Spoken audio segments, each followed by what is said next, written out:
तो दोस्तों ईपीआईएल इंडिया की रिक्वायरमेंट आ चुकी है। बिना एग्जाम के मिनिमम सैलरी 40,000 के साथ 30 वैकेंसी आ चुकी है। तो चलो आज इस वीडियो में हम देखेंगे मिनिमम एजुकेशन डिग्री या डिप्लोमा क्या रिक्वायर्ड है इस एग्जाम देने के लिए, मिनिमम परसेंटेज कितनी होनी चाहिए और एज रिलैक्सेशन क्या होगी, मिनिमम सैलरी कितनी मिलेगी इस एग्जाम को क्लियर करने के बाद, क्या कोई बॉन्ड या एग्रीमेंट है इस एग्जामिनेशन करके जॉब को पाने के लिए, जॉब लोकेशन क्या होगी एग्जामिनेशन क्लियर करने के बाद, क्या कोई एप्लीकेशन फीस है या कोई एक्सपीरियंस चाहिए ये जॉब को पाने के लिए और उसके बाद हम अप्लाई कैसे करें।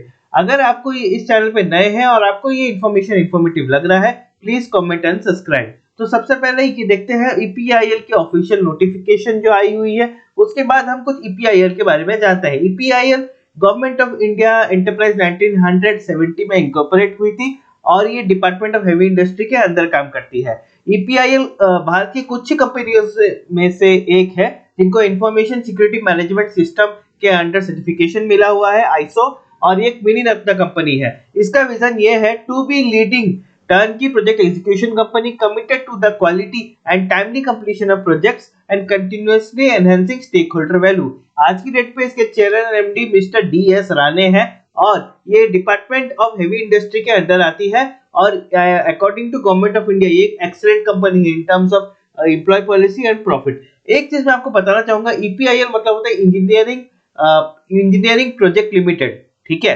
तो ईपीआईएल के बारे में कंफ्यूज मत होइएगा, ये पीआईएल नहीं है, ये ईपीआई है, इंजीनियरिंग प्रोजेक्ट लिमिटेड। तो सबसे पहले हम एजुकेशनल डिग्री पे आते हैं। तो यहाँ पे 3 टाइप की जॉब निकली है, assistant manager, manager and senior manager. तो इन तीनों के लिए ही आपको मिनिमम बैचलर डिग्री होनी चाहिए, सिविल, इलेक्ट्रिकल, मैकेनिकल या आईटी में या सीएस में भी आप बोल सकते हैं।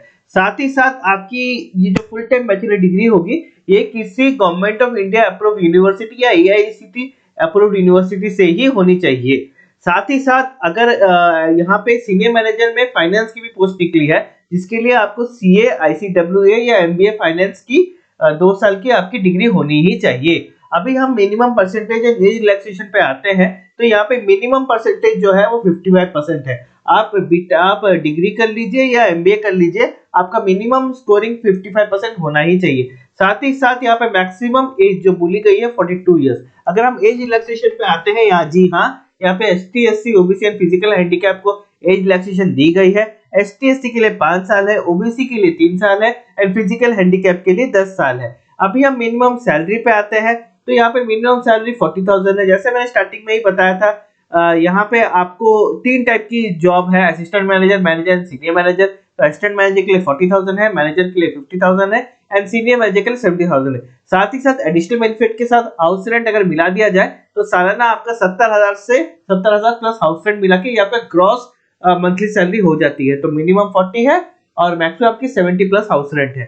अभी हम आते हैं आपकी कोई एग्रीमेंट या बॉन्ड है कि नहीं इस जॉब के लिए। जी हाँ, कोई भी एग्रीमेंट या बॉन्ड नहीं है इस जॉब के, लेकिन मैं आपको एक बहुत इंपॉर्टेंट चीज बताना चाहता हूँ, ये आपकी फिक्स्ड टेन्योर एम्प्लॉयमेंट है। मतलब आपकी जो जॉब है वो 2 से 4 साल तक ही रहेगी, उससे ज्यादा नहीं रहेगी, कॉन्ट्रैक्चुअल आपकी पोजीशन है। अभी हम प्लेसमेंट एंड लोकेशन पे आते हैं। अगर आप ये जॉब पा लेते हैं तो यहाँ पे इसकी 4 जोनल ऑफिस और 2 सेंट्रल ऑफिस है, लेकिन ये जो पोजीशन निकली है assistant manager, manager and senior manager के लिए, तो इसकी 3 ही लोकेशंस पे है। अगर आप असिस्टेंट मैनेजर के लिए जाते हैं तो तालचेर जो उड़ीसा में है, महाराष्ट्र, गुजरात में पोस्टिंग होगी आपकी। मैनेजर के लिए आते हैं तो वही उड़ीसा, महाराष्ट्र, गुजरात, दिल्ली। अगर आप सीनियर मैनेजर पोस्ट पे आते हैं तो दिल्ली ही पोस्टिंग होगी आपकी। अभी हम एप्लीकेशन फी एंड एक्सपीरियंस के बारे में अगर आते हैं तो इसके लिए कोई भी एप्लीकेशन फीस नहीं है। आपकी जो भी कैटेगरी हो, ST, SC, general, physical handicap या ओबीसी। और साथ ही साथ एक्सपीरियंस के ऊपर आते हैं तो असिस्टेंट मैनेजर के लिए मिनिमम 2 साल का एक्सपीरियंस चाहिए, मैनेजर के लिए मिनिमम 4 साल का एक्सपीरियंस चाहिए एंड सीनियर मैनेजर के लिए मिनिमम 9 साल का एक्सपीरियंस चाहिए। अब हम इस जॉब के लिए अप्लाई कैसे कर सकते हैं? तो इसकी स्टार्टिंग डेट 24 जनवरी 10 बजे से खुल चुकी है, 13 फरवरी शाम के 5 बजे तक। आप epi.government.in में जाके लॉग इन करके वहां जाके अप्लाई कर सकते हैं। साथ ही साथ इस वीडियो के डिस्क्रिप्शन में मैंने इस वेबसाइट का लिंक दिया हुआ है और इसकी कोई भी ऑफलाइन बुकिंग नहीं है, पूरी की पूरी ऑनलाइन है। तो इस वीडियो में मैंने आपको एक्सपीरियंस, क्या एज क्राइटेरिया क्या होगा और कॉन्ट्रैक्ट है कि नहीं, इसके बारे में बताया, प्लस आप इस एग्जाम के लिए अप्लाई कैसे कर सकते हैं। तो अगर ये आपको वीडियो अच्छा लगा प्लीज सब्सक्राइब एंड कमेंट। अगर आपको अपने एरिया के बारे में जानना है, वहां पे अगर कोई जॉब निकली है कि नहीं, प्लीज कमेंट में आपका नाम और लोकेशन डाल दीजिए। मैं उस एरिया के रिलेवेंट भी जॉब अगर कोई होगी मैं आपको इस चैनल पे लाके दूंगा। Thank you, keep watching and subscribe.